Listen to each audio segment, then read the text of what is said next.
ભાઈ જોઈને હાલો ને યાર. નકર શું છે તારે? મારે તો કાઈ નથી યાર. શું છે તારે? મારે કાઈ નથી યાર. તમારું નામ? ધર્મેશ. તારું નામ? ઋતિક. હારું હાલ. તમારું નામ પૂછ્યું તાજુ? મને ખબર. હા. આદુ મંતર જાદુ મંતર ગીલી ગીલી છું. હું નામ કીધું તો ધર્મેશ. તું તો મને બહુ ખટકો. તારી ભૂલી જાય. હું નામ કીધું તો ઋતિક. ઋતિક ગીલી ગીલી છું. ઓ પાછો સીધો થઈ જા. તારી ભૂલી જાય.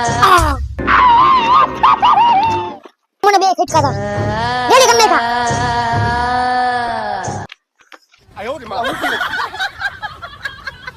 કોક કઈ ખરી કરે છે મને ઓલો જઈશે ભટકારો તો નહીં આખું બતાવી ગયો તો હા નામ પૂછી નહીં ગયો તો ખબર છે હા કાલા મંત્ર કરીને કરતો હોય છે કઈ કાલા જાદુ